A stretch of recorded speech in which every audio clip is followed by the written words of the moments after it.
जय माता दी। माता प्रिय भक्तजनों, कैसे हैं आप सब। आप सभी का एक बार फिर से स्वागत है मेरे चैनल पर। आज इस वीडियो में मैं आपको माता रानी के 8वें स्वरूप के बारे में और उनकी कथा के बारे में बताऊंगी। नवरात्रि के 8वें दिन हम माँ दुर्गा के महागौरी स्वरूप को समर्पित करते हैं। माता रानी का यह स्वरूप खुशियाँ देने वाला है। माँ गौरी बैल की सवारी करती हैं और सफ़ेद रंग के वस्त्र पहने हुए हैं। माँ को शांभी के नाम से भी जाना जाता है। मान्यता है कि यदि नवरात्रि के दिन हम महागौरी की विधि विधान पूजा करके यज्ञ में आहुति दी जाए तो व्यक्ति उसकी आर्थिक और मानसिक परेशानियाँ दूर हो जाती हैं। महागौरी के वस्त्र और आभूषण सभी सफ़ेद हैं, इसलिए माँ को सफ़ेद रंग बहुत प्रिय है।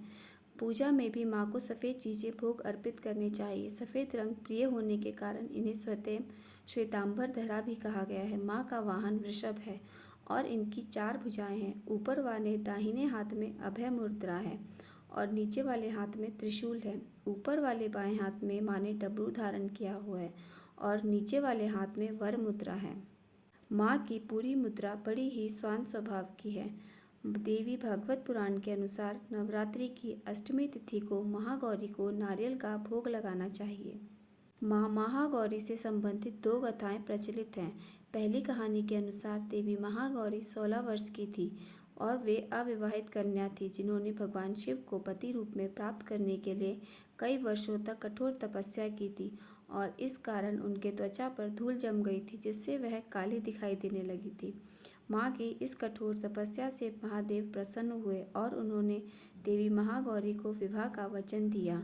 इसके बाद जल से माँ पार्वती की मिट्टी और धूल को साफ किया गया जिससे उनका रंग सफ़ेद पुनः वापस आ गया।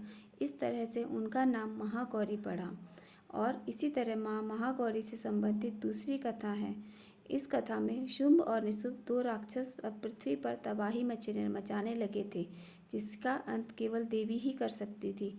तब भगवान ब्रह्मा की सलाह पर भगवान शिव ने देवी पार्वती की त्वचा को काला कर दिया था।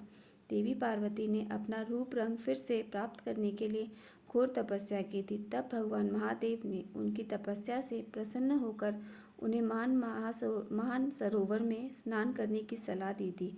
मान सरोवर के जल में स्नान करने से देवी पार्वती की काली छवि फिर से श्वेत हो गई। माता के इस स्वरूप को कौशिकी भी कहा जाता है।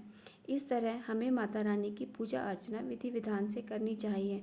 कई लोग अष्टमी वाले दिन कन्या भी खिलाते हैं। आपको भी माता को कन्या पूजन में प्रसाद स्वरूप भोग लगाकर उन्हें पूजा अर्चना करनी चाहिए। माता रानी की कृपा सदा सर्वदा आप पर और आपके परिवार पर इसी तरह बनी रहे। आपको मेरी ये वीडियो कैसी लगी कमेंट करके ज़रूर बताएं। जय माता दी।